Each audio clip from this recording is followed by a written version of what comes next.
isn't the best case scenario here? Well, how do I put this? Careful. I know. I see where your mind is going already.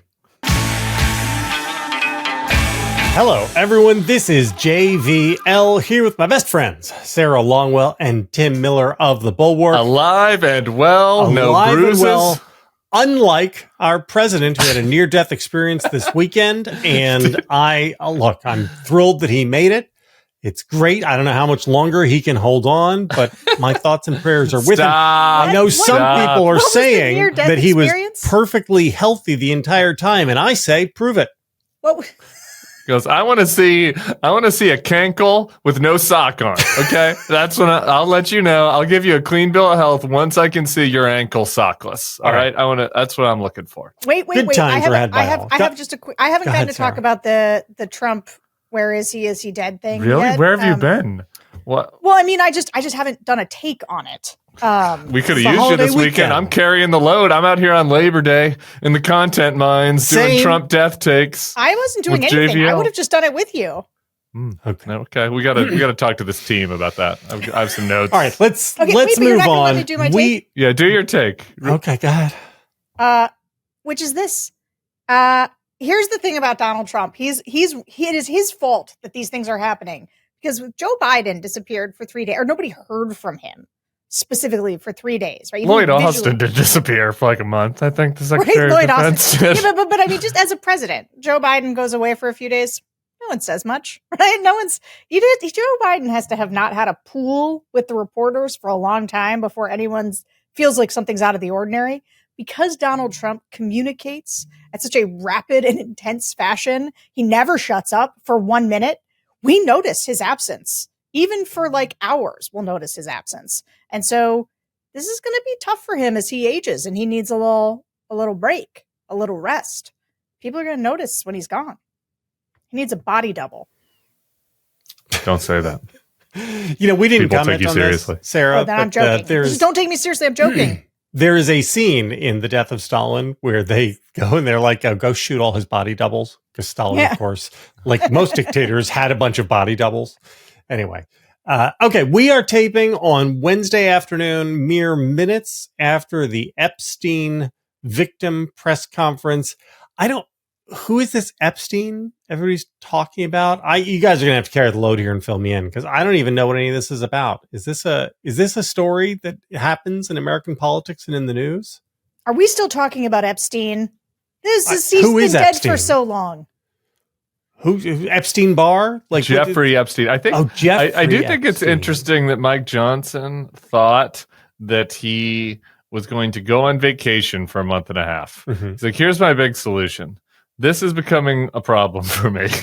The fact that we had promised people the Epstein files and that my master tells me we have to actually cover up the Epstein files. That's creating some consternation among my supporters, among my members. And so we're just going to go away for a month and a half.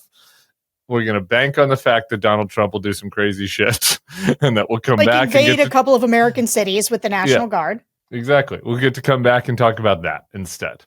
And it wasn't a horrible bet, I guess. It wasn't a horrible idea. I mean, it would be nice for members of Congress to work, I think, but they come back and it's like the biggest press conference I've ever seen outside the Capitol. And it's hard to even like see the victims on some of the, social media posts of people, putting up their phones because there's so many assembled media, protesters, counter protesters.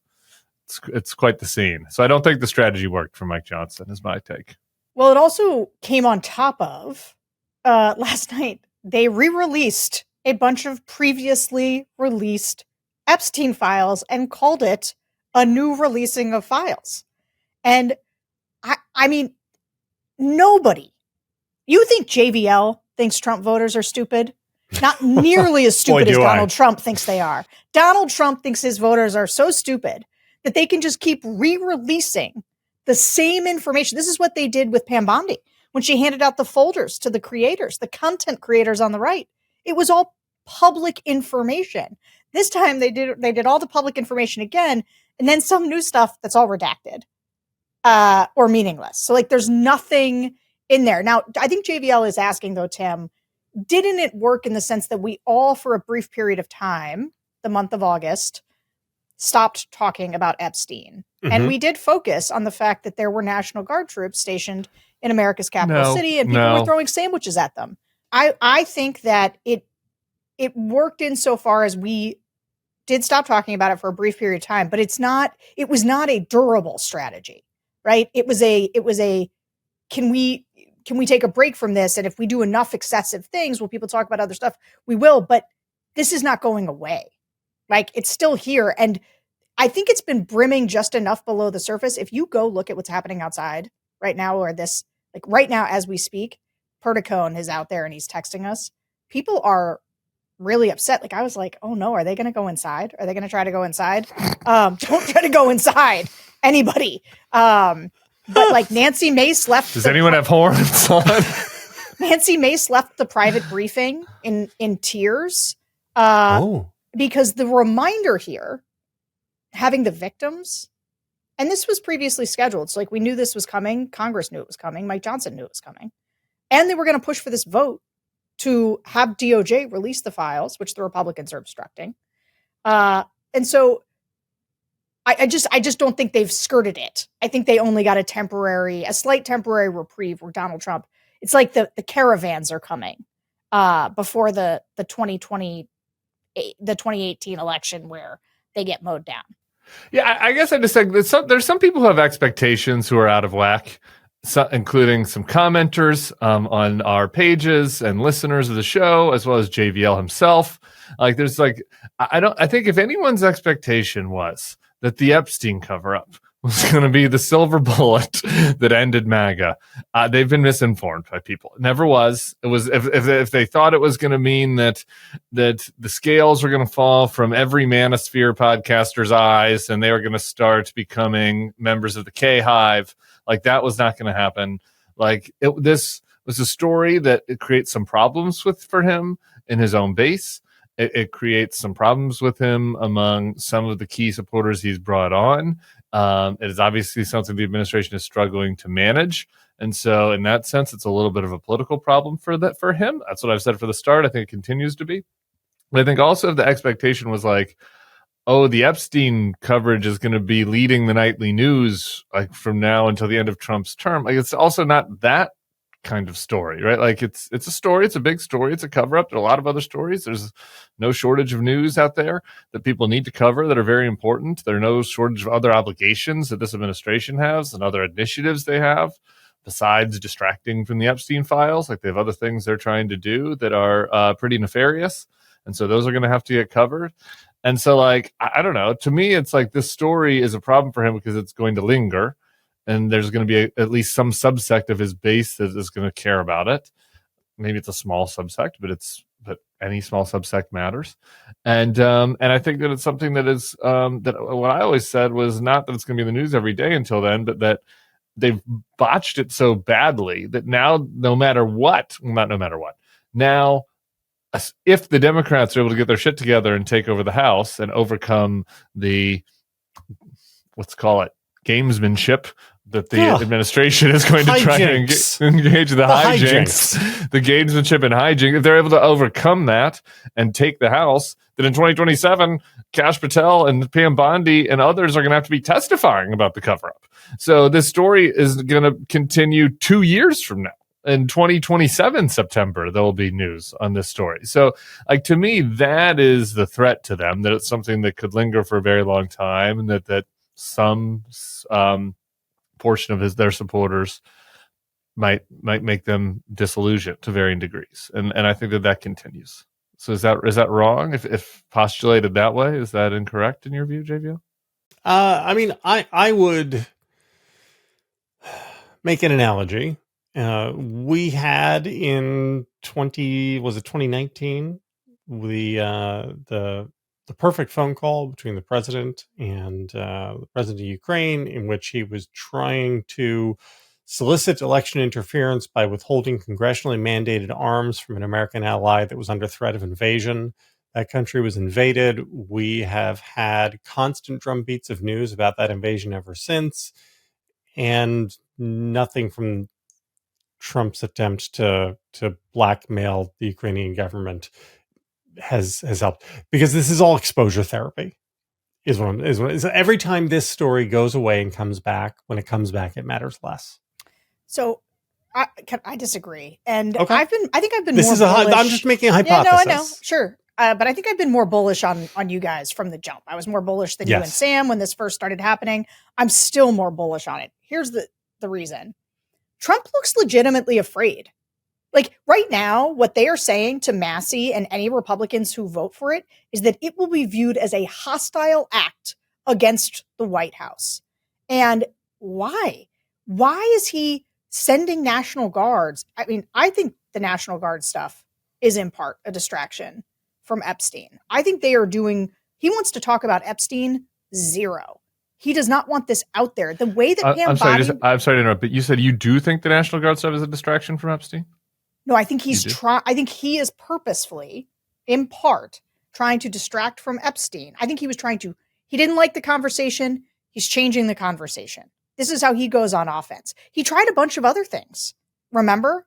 He tried to unperson Rosie O'Donnell. I mean, like, he started to roll out some things before he actually sent the National Guard into Washington, D.C. and now Chicago. Now, I think this, to the extent that this is maybe part of his plan for an authoritarian takeover in general, sure. I also think it fits the dual purpose of distracting from this. He doesn't want the Epstein stuff out there. Like, in a way that I find almost shocking, the degree to which they are doing everything they can to try to manage this. Like, I think he's in there in a real way. Can I ask you guys a question about so right now there's a discharge petition that has 212 Democratic votes and the votes of 4 Republicans. And I'm interested in those 4 Republicans because they are 3 of the worst people in the world and Marjorie Taylor Greene. My girl. Not Thomas Massey. Thomas Massey is not one of the worst people in the world. He's a horrible, horrible human being. Well, I mean, I'm sorry. But does, MTG, not surprising me, because I view her as the most sincere MAGA in maybe all of America, and I can work with that, as I've said many times. I can work with the sincere MAGAs. Can you guys tell me what's going on with these 4 people, though? Yeah, I can answer that. Am I allowed to just really quick rebut something Sarah said first, though, and then answer it? Just very briefly. I agree with you that they're acting very aggro. I just don't agree that it's like that is related really at all to what they're doing with the militarization of the cities. Like, I just don't. I think that, like, that is part of that was part of Donald Trump's stated agenda going back to 2018. And I think that, like, this is what he wanted to do during the George Floyd protests. So anyway, we're going to talk more about that in a second. But I think what's happening with these 4 people is that Nancy Mace has a brain, is like psychotic, has had a psychotic break. And I think that pretty much decides what's happening with her, and that I think she's had a psychotic break. And but that happened a while ago. Yeah, so she self-defines as, like, simultaneously a MAGA warrior and, like, a little bit QAnon and, like, a defender of all sex assault victims. And I feel like she has, like, she's kind of cross-pressured against all of her, like, self aggrandizement. And so anyway, I think that's something with her. Has she worn any letters on her chest or bodice recently, or no? Do you remember that? Do you remember that was a thing that happened? Yes, I do, when she did the A. Yeah, she's doing the bathroom check. And then we had MTG. Massey, I think, is just, Massey self-identifies as a principled person. Like, a lot of this is all, like, how they all see themselves and how they all see their personal brand. And I think that's basically what's happening. I think that's true with your girl MTG, too. Boebert? Yeah, I think the more MAGA you are, the more quack side of things, QAnon adjacent, whatever, the more the people who are your direct following are release the Epstein files people. And so it doesn't surprise me that the Marjorie Taylor Greene's constituency, Lauren Boebert's constituency, Massey's constituency, and then with Mace, I think is slightly different, though. I think Tim's right. It's about, she sees herself as she identifies and talks publicly about being a sexual assault survivor. She's, like, gone to the floor and made public accusations. Like, this has become sort of a big thing now. I do think she's had a psychotic break, and I also don't know. I don't know what to say about her own handling or, like, what happened in her personal life, but I do think she identifies as, I'm going to be a champion of the sexual assault survivors. And if you look at the tape, she like came out of the hearing and then she tweeted about it and she's like sobbing. And so I think one could assume that she's having a genuine reaction to listening to the stories of the survivors, and is moved by them. I think one could also assume that Nancy Mace is incapable of experiencing genuine feelings anymore based on her behavior, and that it could just be all part of a show. But be. Sure, maybe. I just think that personal eccentricities, how about we say that, explain what is happening with the 4 people on the list. But why only 4? I mean, surely there are other MAGAs in Congress who are as far out on a limb as these 4 are. What do these 4 have in common? You tell me. They all have... I mean, this is like a Sesame Street. One of these things, they all don't belong with each other, I think. No, they all have big personal brands. Right? Like these are people, with the exception of Massey, who I think it's a principled... I mean, he's the one who keeps voting against the big bills with the spending packages. Like, he is a thorn in this administration's side because he continues to have, however weird some of his principles are, I don't think you can accuse them of being wrongly or falsely held. He is committed to them, and he has taken a stand in multiple different cases, despite them coming for him. And they've been coming for Massey really hard, and he basically shrugs it off, which is fun to watch. But he's also the kind of guy who poses with his entire family holding guns at Christmas time. Like, that's his Christmas card. So, the normal thing to do. I mean, Jesus spoke at his birth about the importance of firearms. You're not a really deeply religious person. Gold, frankincense, myrrh, AR-15s. And AR-15s. This is what the fourth wise man, his name was Arnold Schwarzenegger. Anyway, all right. Well, great. Maybe it'll all become something. In the meantime, Sarah, you have a word from our first sponsor. Oh, I do. My favorite one, Quince. Oh, I should have worn one of my Quince shirts because I have many. This show is sponsored by Quince. Fall is in full swing, and it's the perfect time to refresh your wardrobe with pieces that feel as good as they look. Luckily, Quince makes it easy to look polished, stay warm, and save big without compromising on quality. Quince has all the elevated essentials for fall. Think 100% Mongolian cashmere from $50, washable silk tops and shirts, that's what I have, and perfectly tailored denim, all at prices that feel too good to be true. I'm eyeing their wool coats. They look designer level, but cost a fraction of the price. And the quality, just as good, if not better.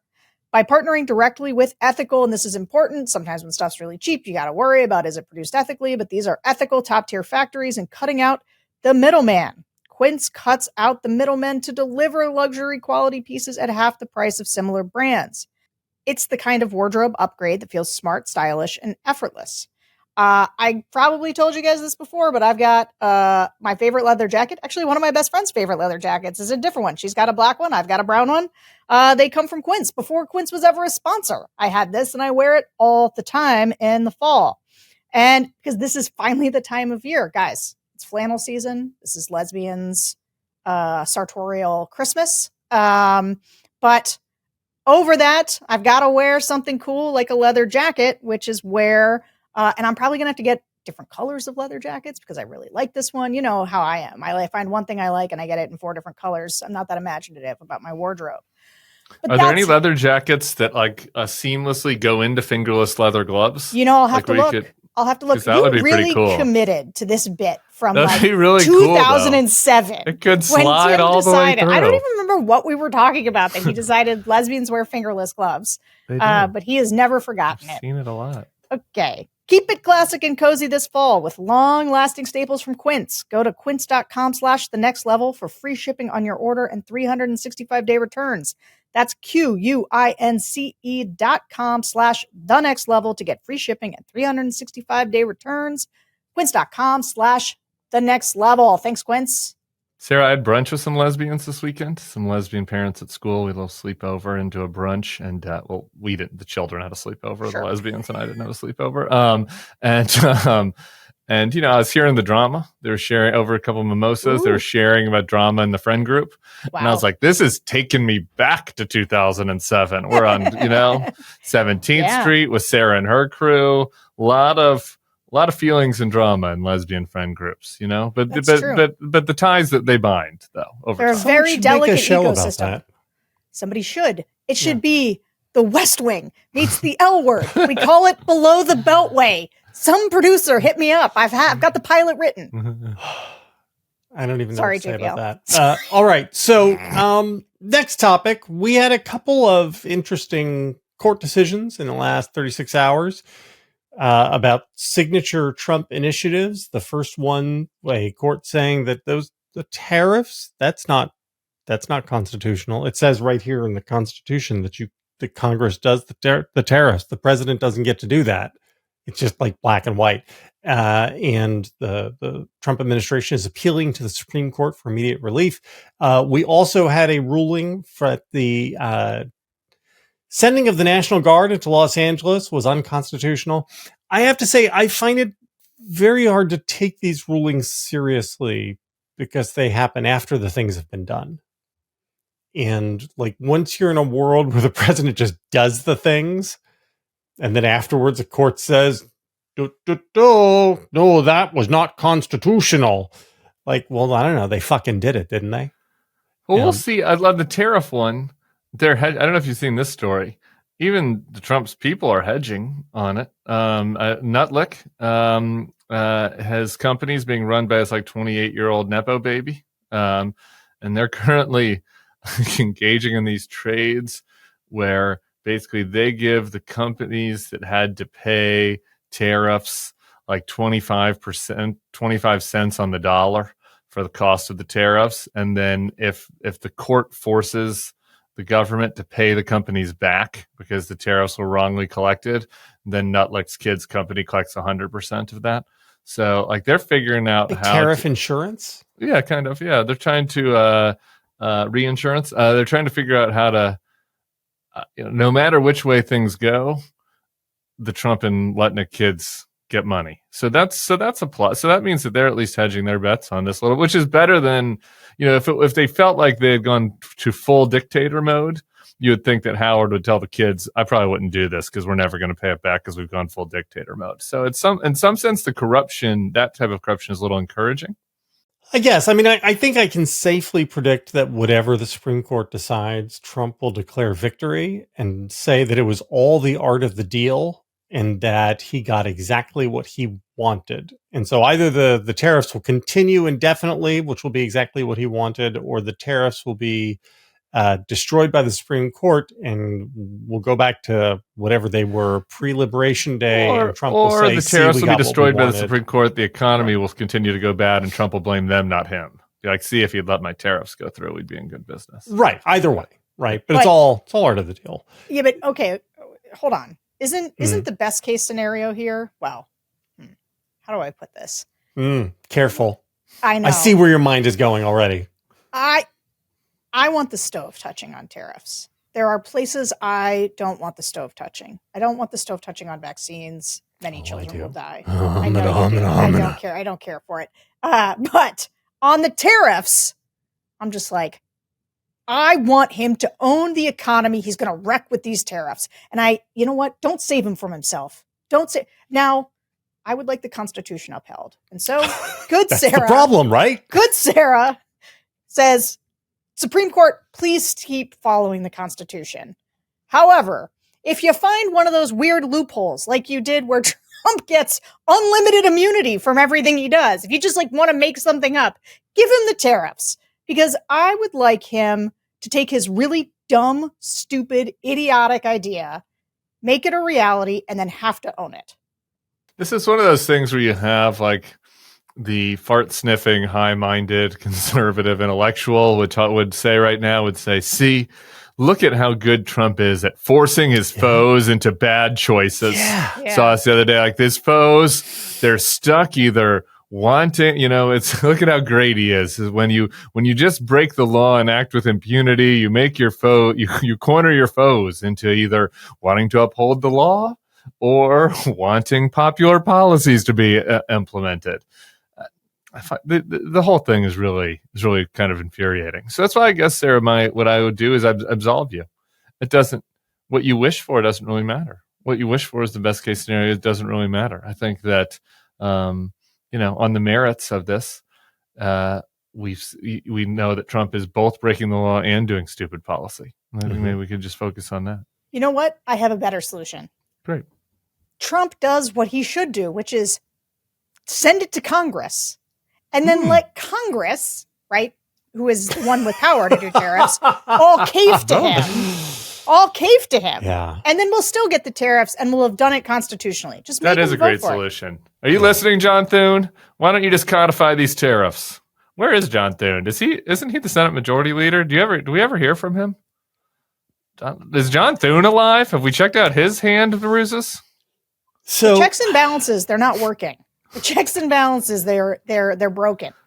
All right. So moving on from the tariffs, which whether happen or not happen, we also have the Trump administration saying that once again, an unelected judge is trying to usurp the authority of the commander in chief by preventing him from just, sending the National Guard into cities to intimidate civilians, which he's just allowed to do. It's right there in the unitary executive clause of the Constitution, I guess. I don't know. I didn't go to law school. And this, I guess this hinges on whether or not Chicago happens, right? Is that what this is really about here, Sarah? If Trump could be let off the hook for having to go into Chicago because he's basically committed to going into Chicago, right? Pritzker has faced down with him and said, "Nah, don't you dare be coming in here."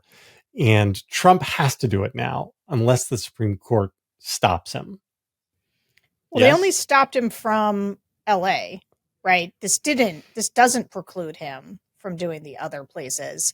Now, I know from doing the legal pod last week with Andrew Weissman, who walked me through this, I thought quite diligently and effectively. And so I understood it. But basically, and this is, Tim, just going back to Epstein really quickly, part of the reason I think Trump is declaring a state of emergency in these cities to justify the National Guard.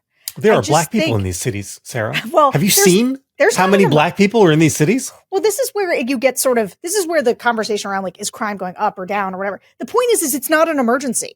You cannot make the case that it's an emergency. Do you know what the emergency is, in my opinion? The Epstein files being released. I think he has a communications emergency, and that's why he's deploying the National Guard in these cities. I do think, to JVL's point about desensitization, he does want to start normalizing the idea that he can just put these guys in cities. He's going to make the case now because he's going to make the case that Chicago is uniquely bad in terms of crime. But whether he can do that or not, again, he is trying to box you in on a conversation because nobody's going to be like, Chicago, super duper safe. They're going to use the fact that there's a lot of murders over the course of the weekend. That being said, I just want to say one thing. I watched JD Pritzker's whole response.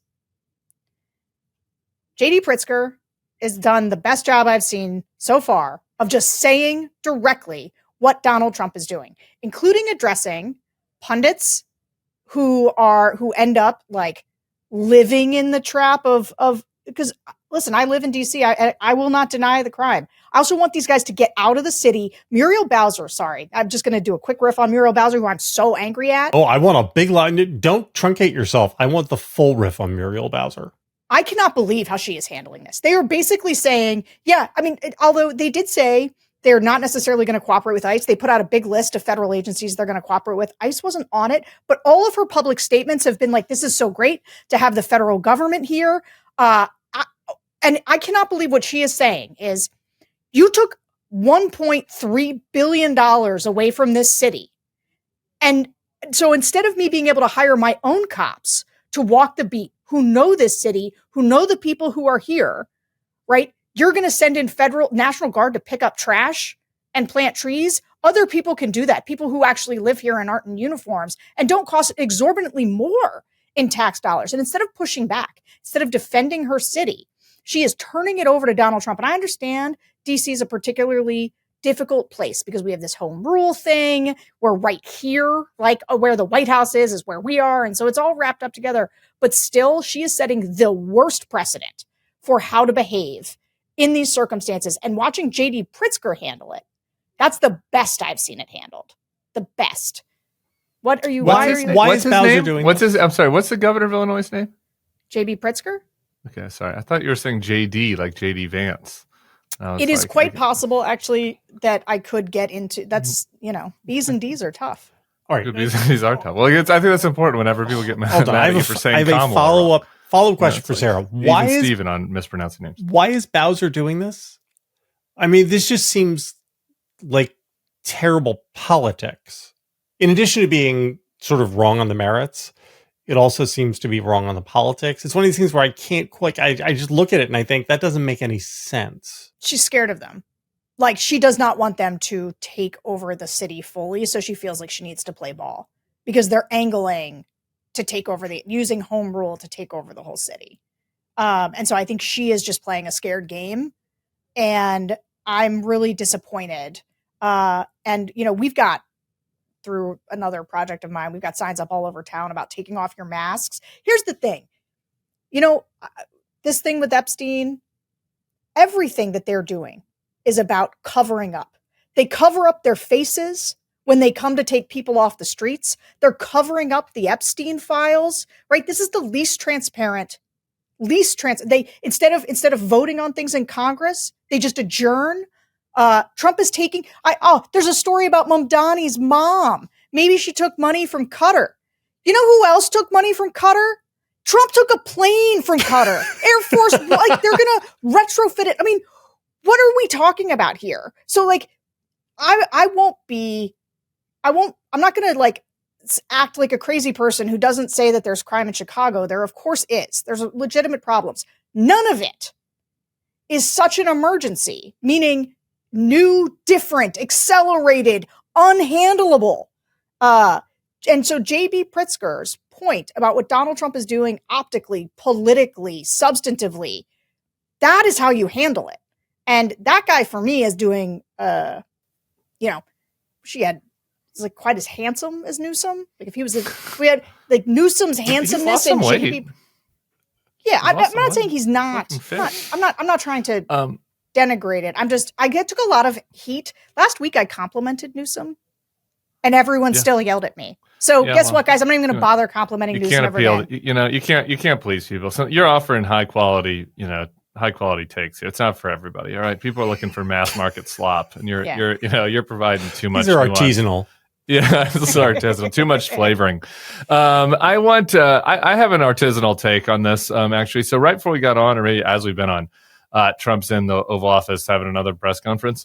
Again, to Sarah's point earlier, he's talking all the time, and he hedges on Chicago and says, we're looking actually at my city, New Orleans. Looking at New Orleans, and there's some black people down there too. There are, and the governor is very supportive of that.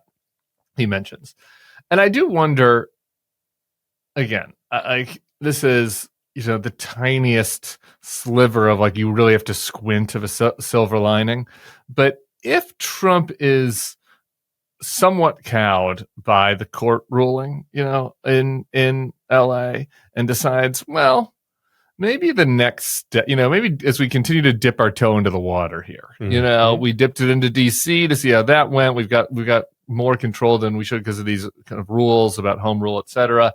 Maybe instead of doing the aggressive push into Chicago, where JB Pritzker is going to, that's me doing it wrong. JB Pritzker is going to challenge me, and we might lose in court. Like, maybe I go into blue cities and red states where we know that the governor will support us, so that there won't be, the legal issue will not be the case there. He won't be going over the head of the governor in the state. He'll have the support of the commander and the chief of National Guard of that state. And I think that it would still be bad, but, like, at some level, that would be an encouraging step down. Like, that would show that like the pushback from Gavin and Pritzker kind of worked, at least a little bit, as far as slowing down the authoritarian project, which is a good thing. We shouldn't look askance at good news. It would be a bad thing and wrong for New Orleans, and I will, scream bloody murder down here. There's literally no reason for the National Guard to come to New Orleans, and unlike the DC thing, where there were, like, some questions and there was some, like, controversy about the numbers regarding crimes and stuff, and crime in New Orleans is down just like historically. It's just uncalculable. The difference in crime, if you just look at the charts between 2021, 2025, there's a new police chief. They've done a lot of new stuff with community policing. New Orleans has huge needs from the federal government, by the way, when it comes to like hurricane prep and natural disaster prep and other infrastructure needs. So it's like the idea that the government, like that we would send federal troops into New Orleans to patrol Bourbon Street or whatever is facially absurd on the merits. It's like totally wrong. It's the wrong way to spend resources. It's not needed in any meaningful way. And so like it would still be bad, but it would be at least not a full frontal assault on the Constitution as part of his ongoing project to do dictatorship. And so, that you got to take your wins where you can get them. But Tim just said something important, and I think it is instructive. Trump is being brushed back potentially by Pritzker being willing to fight. See, Trump thinks that he was going to go take on the mayor of Chicago, the black mayor of Chicago, who is extremely unpopular because of the crime. And so he thought he had a straightforward narrative. But instead, Pritzker has stood in front of the camera and is the one defending it so ably. I urge you guys to go watch Pritzker at the press conference. He was excellent. And my head's not totally turned on Pritzker. I still think, a billionaire from Illinois. I'm not sure how that plays, but I will say just as a communicator, extraordinarily effective. And people should not do Muriel Bowser, and they should do JB Pritzker. Because Trump's a big baby, right? And he doesn't want to elevate Pritzker easily. I think Tim's right that he doesn't want to lose to him in court, but also you can see he's like, I elevated Gavin, and I don't want to elevate Pritzker because Pritzker's a talented politician. And he might end up trying to do both. And we'll see it all shakes out. It's interesting that rhetorically he's saying today, well, we're looking at Chicago. We're also looking at New Orleans. It was an interesting change of position. Look, this doesn't matter because nobody believes anything anymore. But one of the small c conservative ideas that animated the world we kind of lived in was the precept of subsidiarity, where decisions that impact people's lives should be made as close to the people as possible. And so even if crime is really bad in Whoville, well, who the fuck cares what somebody in Alabama thinks about that? It might be it might seem like an emergency to you in Mississippi or Alabama, but the people in Whoville get to decide what they're willing to accept and what their trade-offs are, and they make those decisions, right? Isn't this this whole idea that, I live in podunk red state and I am outraged by what's happening in San Francisco or Chicago. Shut the fuck up. Mind your own business. I'm sorry. Isn't that America? Isn't that America? Yeah, right. The counter version of this is right. Like, imagine after Uvalde, for example, right? If Joe Biden said this, we can't allow this. We cannot allow children to be killed in our schools, and so we're going to put a troop at the door of every schoolhouse in Texas, and we're going to send the troops into Texas. And we're going to make we're going to create a 1 mile gun-free zone around every school. And we're going to have checkpoints where people driving through Texas get to, have to come and we get to check their car. Right. You know what I mean?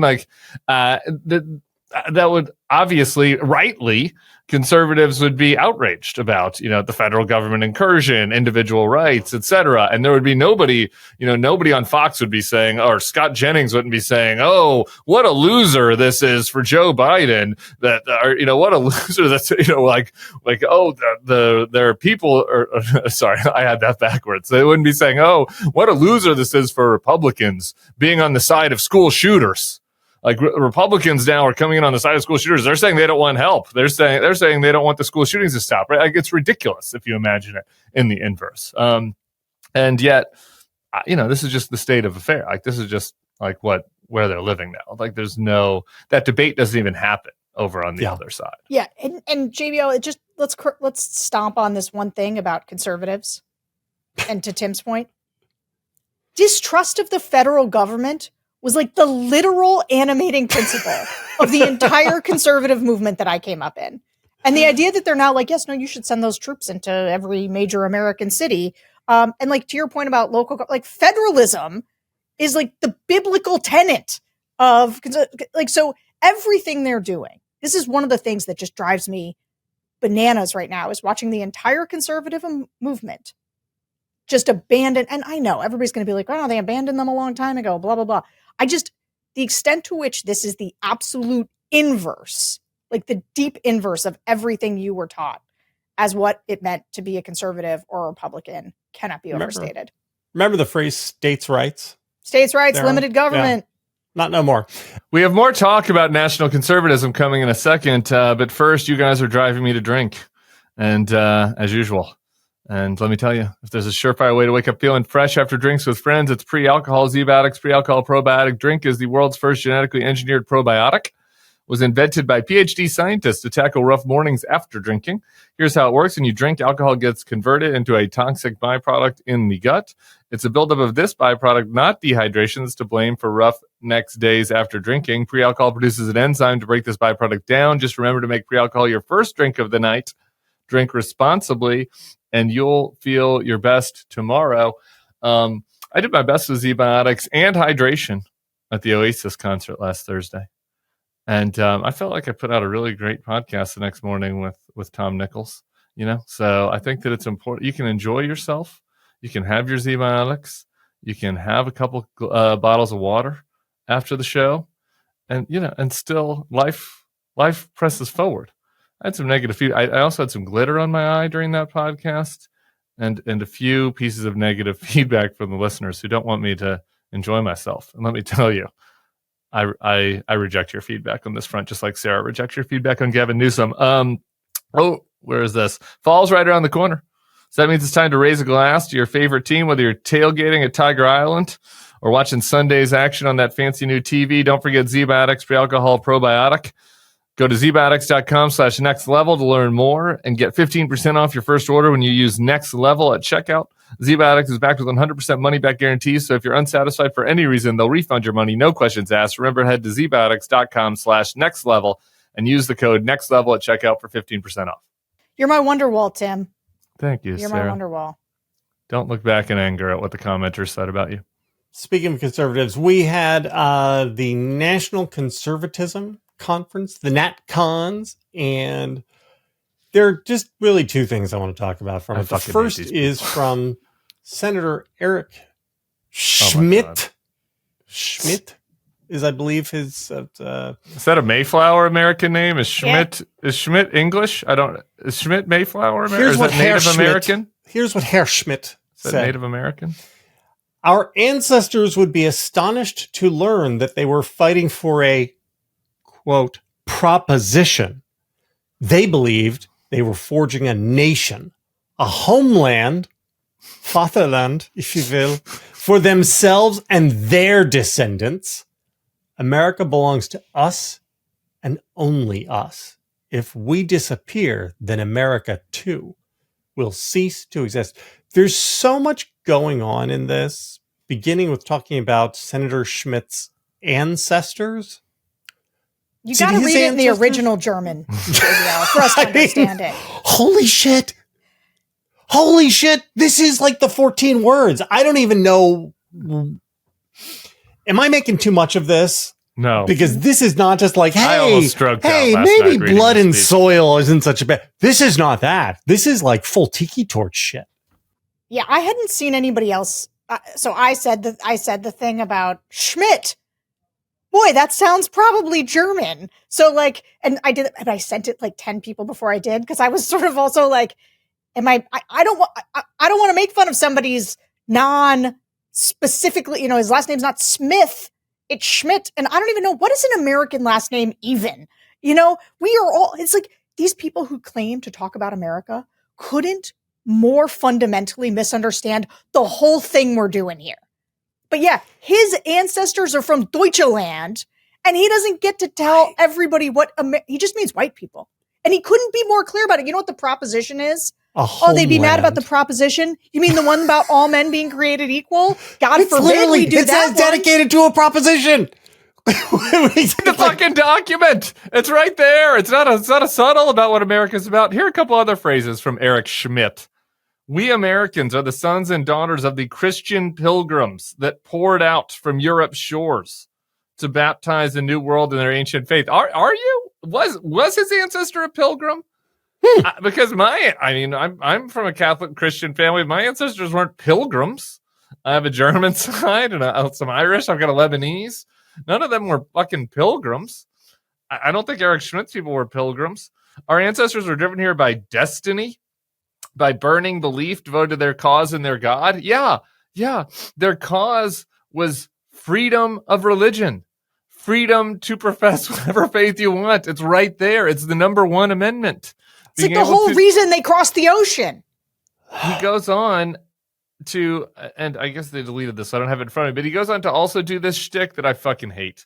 These guys all do now. JD Vance does this too, which is like, you couldn't take our constitution to Kazakhstan and expect Kazakhstan to turn into America. And it's like, well, I don't really know what the point is, except to be racist against people from Kazakhstan. Like you're not using Switzerland as the example. Why? I don't know. What is the difference? There are plenty of people who have come from Kazakhstan to America and been good Americans, been better Americans than the ones that tried to overthrow the fucking government 4 years ago. There have been plenty of Kazakhs who came here, practiced their faith, worked, had a job. I didn't minded their own business, were part of society, went contributed to their community and didn't storm the Capitol to try to overthrow a free and fair election. Plenty of Kazakhs have done that. Borat, for example, and others. And so I don't think that there's anything distinct about Kazakhs that makes them unable to become Americans. The whole thing is a total farce that is anathema to what America is actually about. They're the least patriotic Americans out of everybody, like out of all of the different factions of our society. It is an actual affront to the American tradition, what these people are doing, calling themselves national conservatives, and I fucking hate them. Well, I mean, it's not totally new, is it? Well, of course it's not new. Right? I mean, this is the point, though. It's like, the Constitution. You couldn't draft the Constitution in Kazakhstan because they wouldn't follow it because whatever. They have Sharia, whatever he's trying to imply. It's like we had slavery while we had a Constitution. America wasn't always America. Which is the part of the heritage Americans that you want, right? Like, what part of the American tradition I think they want that only one. People on this blood and soil can appreciate and respect? I mean, I think they want that America. They want it back? The pre-slavery America? Is there any other way to read this? Well, the dentists were terrible back then. I got to tell you, if they go back that far, there's a lot of bad stuff from back then. Two things that jumped out at me. A lot of these guys are Catholics, by the way. You guys know this, JV. A lot of these guys are integralists. Maybe we should go back to the time and see how free to practice their faith the Irish Catholics were when they first got here. This is one of the funny things about this, is that they will, from one side of their mouth, do this blood and soil, you will not replace us. And then, because that's America, but then from the other side of their mouth, they'll be like, also, we need to become a quasi-religious state, which is led by a pope. And so it's this weird, we got to be real American, but also we would like to do something that's basically theocracy. We'd like to get rid of the Constitution. It's the weirdest fucking thing. But so first of all, the homeland, bringing homeland as a word into common usage in America was a tremendous mistake. And I feel like anybody who uses that it should be a marker. Like somebody who talks about the homeland, like, I'm sorry, we're picking up what you're laying down. But the other Schmitz, America belongs to us. There's this, it's the inverse, right? The idea that America belongs to you and not that you belong to America. Like everything about it is weird as shit. And it's not that weird. It's just it fit in great in Hungary. Right. Honestly, like Viktor Orban and his people give speeches just like this about the Hungarian character and the Hungarian nation and soil and how far it goes back and how other people can't be Hungarians. That's why we can't bring people in. And I don't particularly like that ideology, but that's at least true to the Hungarian tradition. You can say that you're a Hungarian patriot and have that view, but that's not what this fucking country is. So I wanted to contrast Herr Schmidt and his view with Yoram Hazony, another Mayflower American, who is one of these, professional Jews, God love him, and some of my favorite people, who also at the NatCon said, nobody said that to be a good NatCon, you have to love Israel. Nobody ever said that to be a good NatCon, you have to love Jews. Has he seen this movie before?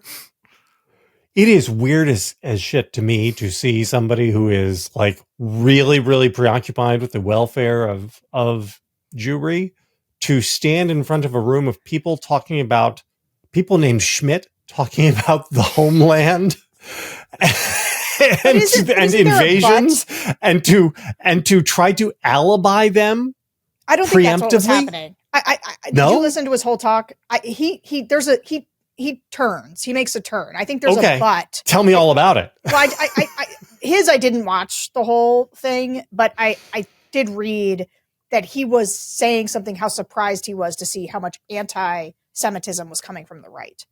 And I think it was actually slightly uncomfortable. I do think there was like a small confrontation. You don't say. Right, but isn't his point though that it wasn't his point though that like, yeah, there's a lot of anti-Semitism. This is bad. We're talking against it.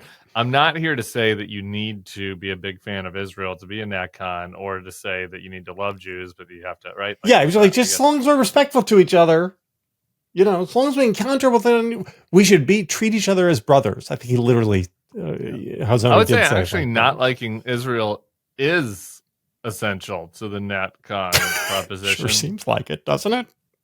Wait, why?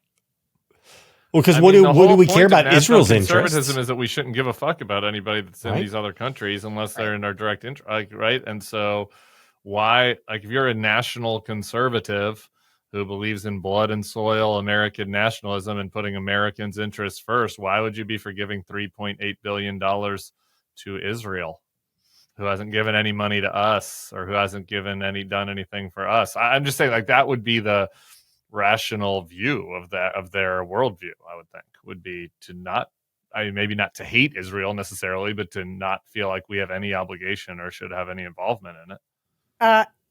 Yeah, that makes sense. JVL, can we go back to something you said? Sure. I've been hung up on it since you said it, which is the idea that there's nothing new here. What do you mean? Mm-hmm. I mean, this has been a strain of America for as long as there has been America. Have you heard an American senator or president talk the way he's talking, like in our lifetime? So I have not heard, but I suspect if we were to go back and read through George Wallace, we would find things like this. Charles Lindbergh would say things like this. Strom Thurmond, maybe with Strom. I'm trying to think of somebody who lasted towards us. Yeah. But my point is I think we haven't heard somebody talk like this in a very long time. I was listening to him, and I was also, it was like I was breathless. But both in its total perversion. It's like listening to some of the Trump's economic people now talk about capitalism, where they're taking stake in American companies, and I'm like, well, you don't know what capitalism is. It's these guys talking about America. I'm like, you guys have no idea what America is. Like, and unless Reagan, take anybody. I mean, the whole point, you talk about Kazakhstan. One of Reagan gave this famous talk where he talked about how, hey, you can go to Japan, but you'll never be Japanese. You can go to, I don't know where, Ireland, but you'll never be Irish. They can all come here and become American, because America is founded on principles, propositions, that we're all created equal, that we're endowed by our Creator with certain inalienable rights, that among those are life, liberty, and the pursuit of happiness. And if you want to come here and do that, if you have freedom in your heart, you want to become a citizen, you can do that. It's literally the whole point. It's why Schmidt's grandparents or great-grandparents or somebody, I assume, got on a boat and came here. And you know what? My grandparents got on a boat and came here. And you know what? Yeah. So you're like, well, they're not, you got blonde hair, blue eyes. What? Yeah, okay. Well, they came from England. The people who we got away from to begin with. But nobody was like, yeah, you can't be Americans. Of course you can. They took their citizenship in their 80s. Anyway, it is all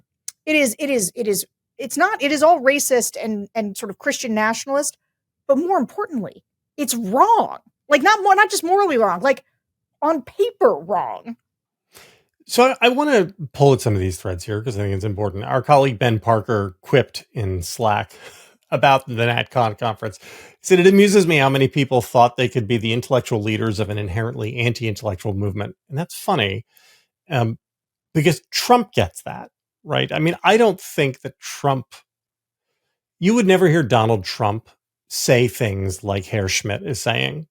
Because, like, I just don't think he thinks that way. Trump has like an outer borough instinctual kind of racism that's like just generic racist stereotypes. Like Jews are good with money and whatever. Like that's like his level of racism. It's not like a deep thought about the state of the nation state. The Schmidt speech sounded like a slightly more down-market version of J.D. Vance's convention speech. I don't know if you guys remember that.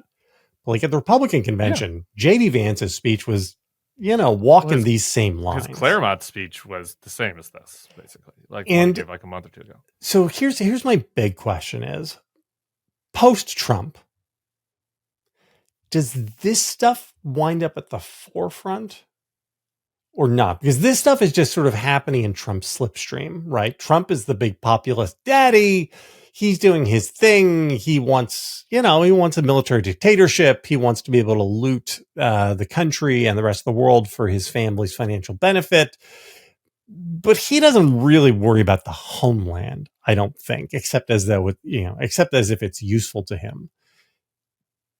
After Trump, does this stuff break through? Like what happens with this? So I think no that this can't. I think Trump has given it much deeper root than it should have otherwise gotten. I just wanted to make the point that I was going to make to Tim, which is Trump has started to let some of this weird language creep in. I agree with you. Limousine liberal who donates to the Clintons also hung out with a lot of black people because he was in the entertainment industry, the music industry, boxing, whatever. And not like just normal. He didn't have like normal black friends, but he had like famous black friends, which is one of the reasons black people don't think he's racist the way other Republicans are, because they've seen pictures of him over the years. Don King, look at the hair. Yeah, killed the guy. Can you believe it? That's right. Yeah, Diddy. And it's the same way that Donald Trump, he's not a friend. He's not like a friend of gay people or like whatever, but he just is kind of like, I don't know, man, Elton John was at my wedding, or whatever. He doesn't care about that stuff because he was a celebrity. And so it's different. But he has used the poisoning the blood of our country language more recently around immigrants. And immigration and hating immigrants has been as essential to Donald Trump's political proposition as anything else. And also talking about the first Black president in this country as a secret Kenyan Muslim, I think was also steeped in a pretty obvious kind of racism, right? And so it's weird. It's kind of the way that Trump flies above his own racism is his celebrity, but there's plenty of racism sort of baked into it. The reason that the national conservative stuff, I think, doesn't quite land, and why I don't think that J.D. Vance has the same sort of purchase power with the American people as Donald Trump, is that these guys are freaking dorks. These guys are such nerds, and it's just like, man, no one was ever nice to us, and so now I hate everybody, and so I've got this weird national concern, and it takes a long time to explain, and I'm going to use Curtis Yarvin and all these weird people, and Peter Thiel looks like somebody stripped the skin from his face. Like, these weird lizard people are not going to take American politics by storm. They want to sit in a room and like have their own weirdo intellectual fights. But an American senator, so I don't think it takes like a dominance. Like Trump's wins, I think, because of that celebrity, because of that sheen of I'm a businessman, whatever. And I'm not really racist against anyone. I'm just telling it like it is. I'm against political correctness. That is so different from what these guys are doing. And I think it is so uninteresting to most people. I'm not saying there's not that racism doesn't have purchase. I just think this brand of it isn't that interesting to most Americans. Very briefly, because I think we'll probably have 3 years at least to hash out this discussion. I think because I agree in part and disagree in part. I agree in the part of like, obviously these weirdos who can't even fill a ballroom for their NatCon conference are not taking over politics in the way that Donald Trump did with his huge rallies. Like obviously, like they have a limited appeal.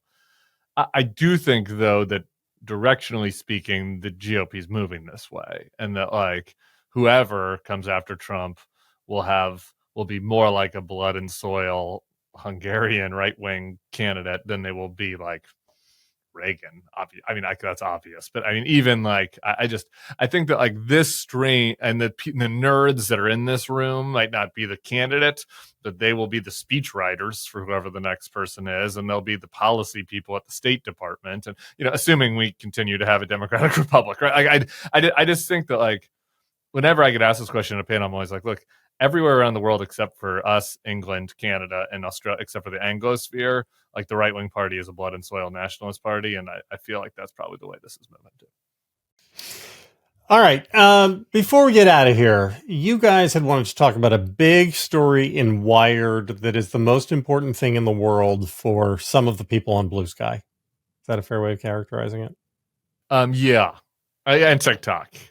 It's crazy. I kind of just want to talk about it because I've been astonished, and I guess as the only one on the panel here who's like a consumer of content creators on short form video, I've just been surprised when I do my nightly TikTok scroll, like how many videos are being put out by like our friend Hawk and David Pakman and all of these people that are about this. I'm sorry. Before you go, I just came across our Slack. Breaking news from the New York Times.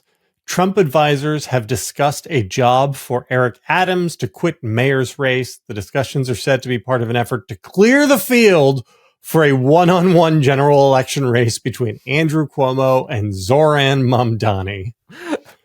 This is the world we live in, folks. Yeah. Please continue. Go ahead, have Eric Adams. Isn't this hilarious? I'm sorry, we have to do this real quick. Quick aside, because I know Sarah wants one swing at it too. Like, Andrew Cuomo was like the worst of the Democrats. All these fucking guys like told us that like we went native with the left or whatever when we went against Trump. Now like embracing Andrew Cuomo as their savior. Like when he was the big boogeyman during COVID.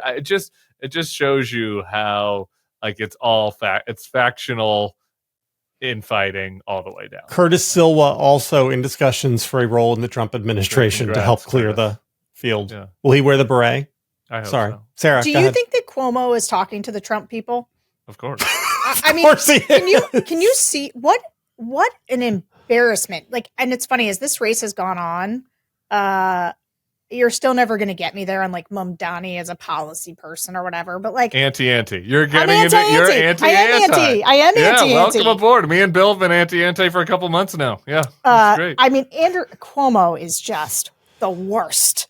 And the Cuomo boys are both going to become Trumpers. They're awful. I mean, this has been clear the as other day one, Chris, that they were headed towards Trumping. He was always inviting me on his show, and I was to be like, let's fight it out about whatever, because he's always tweeting the like kind of anti line. Oh, you're such a heterodox thinker, Chris. No one wants to go on your weird News Nation show. Sorry, what were we talking about before this? How terrible Andrew Cuomo is. Okay, we were talking about the course thing. Anyway, you suck, Andrew Cuomo, and I appreciate the Trump administration making it easy on us to kind of put on our DSA. I'm not putting a DSA anything on. New York, you guys need to do better, but... hey, you leave my people alone, Sarah. Okay. I need Mamdani, though, to teach everyone in the Democratic Party how to, run a campaign. Yeah. The chorus thing. Don't take his So if you aren't watching this, there's this Wired story by Taylor Lorenz, who is deeply committed to wearing masks at all times forever. She's a forever masker. So that's central to her identity, in case you were wondering about that. It's like being a never nude. Yeah, she's the opposite of a never nude. She's an always mask.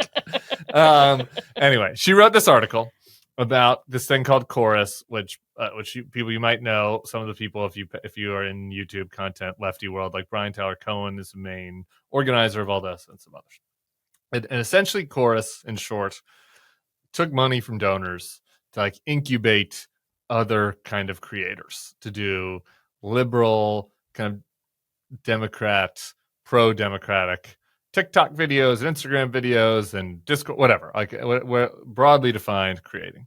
And the Wired article acted like this was a big controversy because if they joined the incubator, there were certain rules and there were limits on what they could post about or whatever. And I don't even really know or care what the details of all that is. And this has spiraled out of control in like the lefty content space where everybody's throwing tomatoes at everybody, and people are like calling the people that entered the incubator like shills for the DNC or whatever. And the Brian Tyler Cohen and David Pakman did a video I saw today where he's threatening to do a defamation suit against Taylor Lorenz. They're all doing like 9-minute long monologues about this one way or the other. And I just wanted to offer my take to all of them just to be like, chill out, like focus on the real foe here. There is no controversy here. Like it's fine. Like donors can give money to people who want to start to get into the content game just to help them get jump started. I don't see any issue with that.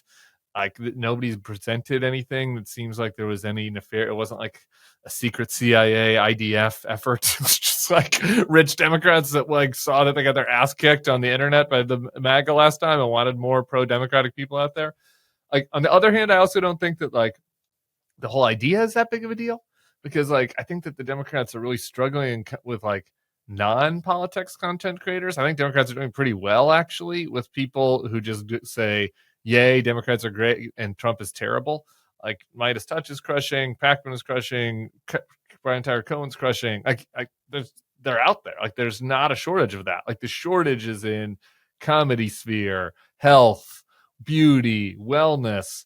And so like I guess my advice to donors was, if you're going to be incubating things, you should be incubating those people, not like Democratic activist types. But I don't like see what the controversy is, and I think everybody should like refocus on JD Vance memes. That's my take. Sarah, do you have anything to add? Only that, I've talked to some of these people before. I think I don't know. Here's the thing, guys. If anytime someone comes at you a little bit like a Taylor Lorenz, you start freaking out and everybody starts fighting with each other, it's going to be a long time in your content creation world. Okay. Like you cannot let this stuff derail you. And I do think that this is maybe a little bit of a problem sometimes on the left, is it's a lot of inward looking. It's a lot of like policing their own coalitions and the way people try to police us in terms of what we say on here. Like, and as creators of content, guys, your job is to build an audience authentic to you by saying the things that you believe. And if you take money from someone, and as long as that money is there to help you elevate your thing that you're doing, that you believe in, have at it.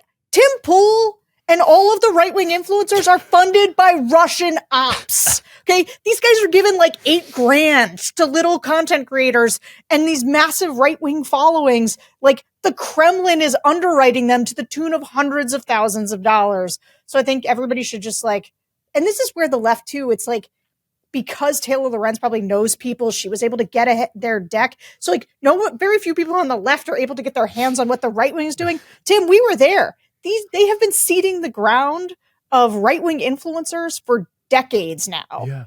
Who started Charlie Kirk's career, do you think? Some fucking old rich guy that died of COVID, by the way. That's how all these guys got started. So it's fine. And so this whole thing reminds me of watching, like, do you ever see the Brooklyn food co-op meetings? Like like you watch those videos that go around where they're like all asking for a point of privilege. And Can I defend the idea that I don't know that this is purely a problem of the left. I think this is a problem with the influencer space totally. Like I think whether we were doing lefty politics or conservative comedy or health and wellness, the influencer space seems to be driven by people who are either desperate to make sure everybody understands that they made it on their own, or desperate to make it somehow, even if it means getting their hands on somebody else's money.